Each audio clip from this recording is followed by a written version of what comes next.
Bonjour à toutes et à tous, je m'appelle Benoît Eskring.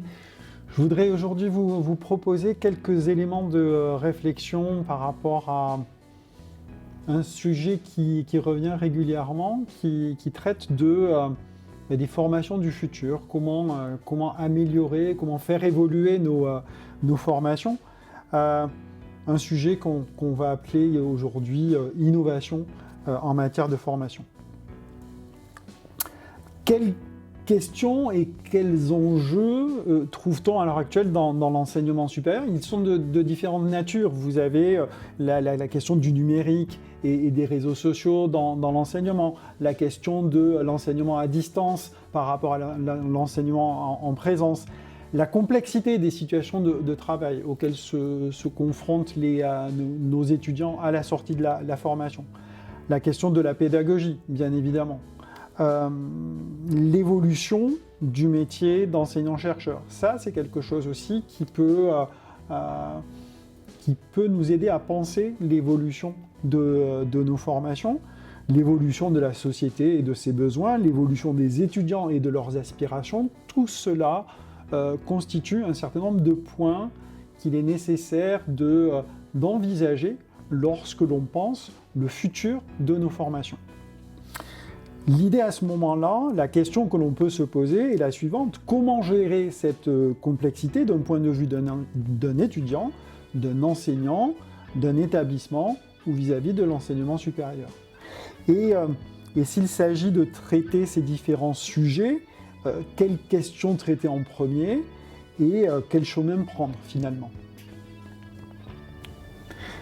À quelles attentes doit répondre l'enseignement supérieur, ses établissements, ses formations et donc ses enseignants? On peut déjà envisager la question sous un premier angle qui est celui de la vision humaniste de la formation, c'est-à-dire prendre en compte l'individu et ses aspirations. Il y a une autre façon d'aborder la formation, c'est de s'intéresser à la société et à ses besoins. Là, dans ce cas-là, on est plutôt dans une version adéquationniste, une vision adéquationniste de la formation qui consiste à adapter la formation, l'enseignement supérieur aux besoins de la société. Finalement, nous avons à l'entrée de nos formations un certain nombre d'étudiants, des étudiants qui ont un certain nombre d'aspirations et l'enjeu de la formation est de produire, d'une certaine façon, des étudiants formés qui, dans une certaine mesure, répondent aux besoins de la société. La question que nous pouvons nous poser à ce stade-là est de savoir à quel point nous tenons compte des étudiants et de leurs aspirations. Poser la question, c'est déjà y répondre. Que viennent chercher nos étudiants dans nos formations? Est-ce que nous savons exactement ce que viennent chercher nos étudiants dans nos formations?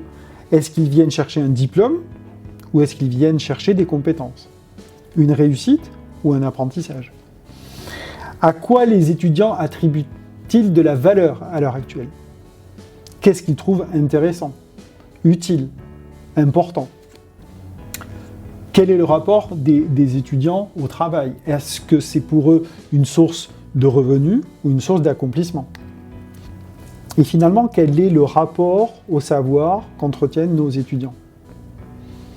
Qui est légitime et crédible à l'heure actuelle pour dispenser du savoir?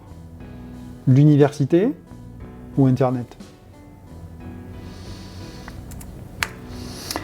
Une première piste d'innovation consiste à finalement tenir compte des étudiants et de leurs aspirations. En considérant les buts des étudiants, leur motivation, leur rapport au travail, leur rapport au savoir, cela va avoir un impact sur qu'est-ce que nous allons enseigner et comment nous allons l'enseigner. Et c'est dans cette perspective que l'on peut mobiliser ce qu'on appelle le triangle pédagogique de Jean Housset, où nous avons des enseignants, des étudiants et un savoir. Et ce sur quoi nous pouvons réfléchir à l'heure actuelle, c'est de savoir finalement où est-ce que nous nous trouvons, nous, enseignant dans ce triangle-là. Sachant que l'objectif, finalement, est de faire en sorte que nos étudiants acquièrent des savoirs, mais j'aurais pu y mettre aussi des savoir-faire, des savoir-être, des savoirs-agir complexes, comme dirait Jacques Tardif dans l'approche par compétences. Où est-ce que nous nous situons ici? Quel est le rapport qu'entretient l'enseignant avec l'étudiant, avec le savoir, sachant que, au final, ce qui importe, c'est l'acquisition des savoirs par les étudiants. Le deuxième point que nous pouvons regarder et appréhender, c'est le suivant: à quel point nous tenons compte de l'évolution de la société et de ses besoins lorsque nous concevons des formations ou lorsque nous les mettons à jour. À quel point tenons-nous compte de l'évolution de la société et de ses besoins? Un certain nombre de besoins apparaissent naturellement en termes de formation. Je parle ici de développement durable, de responsabilité sociétale des entreprises ou d'intelligence artificielle. D'autres besoins sont peut-être moins perceptibles, moins saillants, notamment tout ce qui concerne la capacité à agir dans des environnements complexes. On va parler ainsi d'environnement VUCA pour Volatility, Uncertainty, Complexity, Ambiguity. Volatilité, incertitude, complexité, ambiguïté. Ce qui nous amène finalement à passer d'une conception de l'enseignement centrée sur une forme d'érudition à un type de formation davantage préoccupé par la gestion de situations complexes. La deuxième piste d'innovation qui correspond à ce besoin ou cette nécessité de traiter des besoins de la société consiste à développer chez les étudiants ce qu'on appelle des savoirs agir dans des situations complexes. Ce qui nous amène finalement à un changement de paradigme entre le quoi enseigner et le comment enseigner. Nous allons passer d'une perspective où nous enseignons des théories pour davantage enseigner des activités. Nous allons passer d'une perspective où nous enseignons des connaissances à une perspective où nous allons enseigner des savoirs agir. Ce qui va se traduire au niveau de la formation par un changement de paradigme où nous passons d'un paradigme d'accumulation de savoir à un paradigme d'autonomisation des étudiants. Et c'est dans cette perspective-là que s'inscrivent tous les travaux et toutes les démarches et tous les projets autour de l'approche par compétences. Pour répondre à ces différents enjeux dont nous venons de parler, l'enseignant va avoir besoin d'adapter ses pratiques. Je vais mobiliser ici un autre triangle issu cette fois-ci de l'analyse de l'activité, où nous avons des enseignants, ici, qui mènent à bien des missions par l'intermédiaire d'un certain nombre d'outils. Ces missions, nous en avons parlé, il s'agit de la conception d'enseignement, de l'animation d'enseignement et de l'évaluation des apprentissages des étudiants. Dans ce contexte-là, quels sont les outils, les nouveaux outils dont les enseignants vont avoir besoin pour accomplir et adapter leur nouvelle mission? On va mobiliser, par exemple, l'alignement pédagogique, ce qui nous permet d'assurer une cohérence entre les objectifs d'apprentissage, les dispositifs pédagogiques et l'évaluation des apprentissages des étudiants. Nous allons mobiliser dans ce contexte les pédagogies actives. Les pédagogies actives qui elles-mêmes prennent leur socle qui repose sur des théories de l'apprentissage comme le constructivisme, le socioconstructivisme, des théories de la psychologie du développement qui nous permettent de comprendre en quoi rendre les étudiants actifs va aider, va ancrer les apprentissages de ces derniers. Nous pouvons aussi mobiliser le concept d'évaluation formative, évaluer pour apprendre. Donnons-nous suffisamment de feedback aux étudiants pour qu'ils puissent apprendre de leurs erreurs. Tous ces éléments, tous ces nouveaux outils, nouveaux concepts sont amenés à inspirer nos missions actuelles, mais aussi nos futures missions. Pour réaliser ces innovations en termes de formation, pour permettre aux enseignants de monter en compétence sur ces aspects-là, trois questions importantes à se poser avant de se lancer dans ce genre de changement. Est-ce que je veux changer? Est-ce que je suis suffisamment motivé pour changer mes pratiques d'enseignement? Est-ce que l'enseignement est une activité qui a suffisamment de valeur pour moi pour que je veuille en changer? Est-ce que je peux? Ai-je suffisamment de temps, de ressources pour procéder à ce changement? Et est-ce que je sais opérer ce changement? Est-ce que j'ai les connaissances, les savoirs, les savoir-faire nécessaires pour procéder à ce changement? Nous sommes ici dans un contexte nous avons un dispositif ici numérique. Est-ce que je sais faire fonctionner ce dispositif numérique qui m'amène devant vous? S'agissant de ce dernier point, est-ce que je sais agir? Ce dernier point peut être l'objet d'un accompagnement produit dans nos établissements par du personnel dédié à cet accompagnement. Je parle bien sûr des ingénieurs et des conseillers pédagogiques. Il existe trois chemins pour aller vers cette innovation pédagogique. Nous allons reprendre notre triangle issu de l'analyse de l'activité avec nos enseignants, leur mission et les outils qu'ils utilisent pour mener à bien ces missions. Trois façons de mener à bien cette innovation pédagogique. Premièrement, en partant des outils pour aller vers les missions.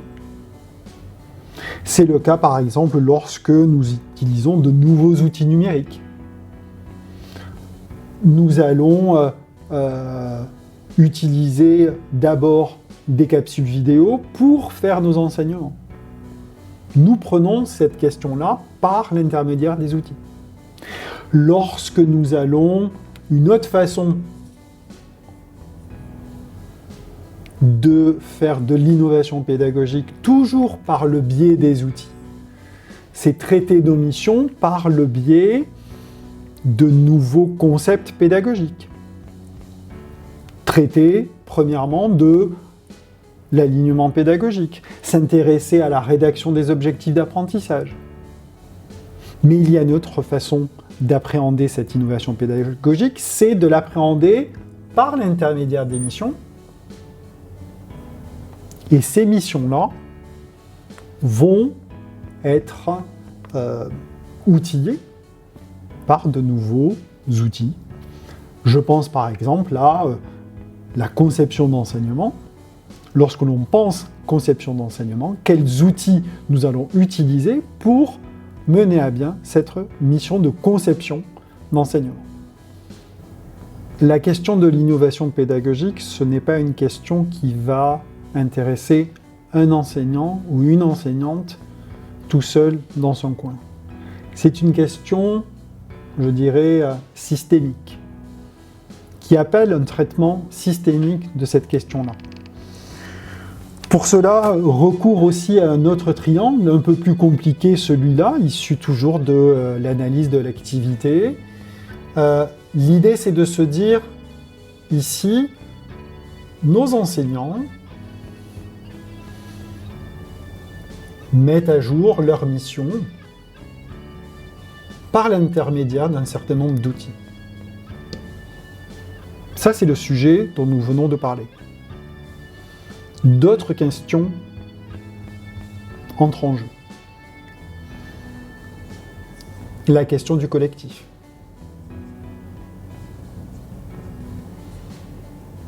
Comment les enseignants interagissent avec leur collectif pour mener à bien leur mission.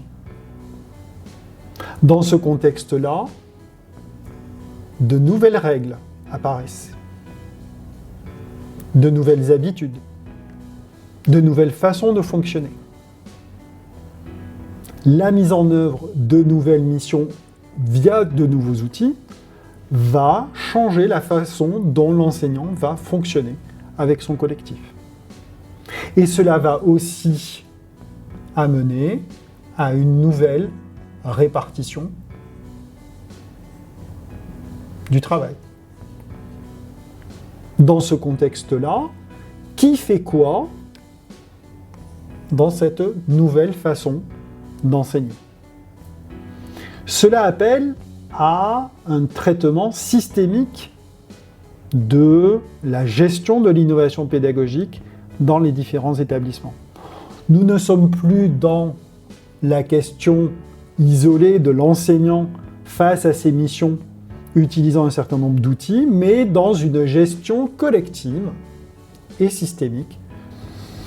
C'est, à titre d'exemple, c'est ce qu'il se passe par exemple lorsque vous introduisez un nouvel outil dans votre environnement. Par exemple, la plateforme Moodle. Introduire la plateforme Moodle pour enseigner, c'est introduire un nouvel outil pour que les enseignants mettent à jour, adaptent leurs pratiques. Mais ça, finalement, cela va avoir un impact sur le collectif, sur la façon dont les enseignants et les équipes enseignantes vont travailler entre elles. Ça va introduire éventuellement de nouvelles règles, de nouvelles façons d'agir entre l'enseignant et ce collectif, et répartir éventuellement le travail de façon différente. Il n'y a pas qu'une question ici de gestion d'une mission isolée par un enseignant isolé via un outil numérique. En résumé, que pouvons-nous dire de cette question, cet enjeu de l'innovation pédagogique dans l'enseignement supérieur? C'est que c'est un enjeu systémique pour un établissement. Pourquoi systémique? Parce que nous avons des étudiants et une société qui changent, et que cela demande des changements. Cela demande des adaptations. Cela demande des innovations. Dans un premier temps, il est nécessaire de connaître ces changements pour mieux s'y adapter. Car cela a un impact sur plusieurs niveaux. Un impact, premièrement, sur les programmes de formation. Un impact sur les modules de formation. Un impact sur les pratiques enseignantes. Les équipes et les enseignants devront être accompagnés dans ce processus de changement. Pour que, de façon systémique, le collectif veuille, sache et puisse changer. Cela suppose aussi un effort global au niveau de l'établissement tout entier, pour accompagner ce changement, pour finalement viser un objectif final qui est la qualité des apprentissages de nos étudiants. Merci de votre attention.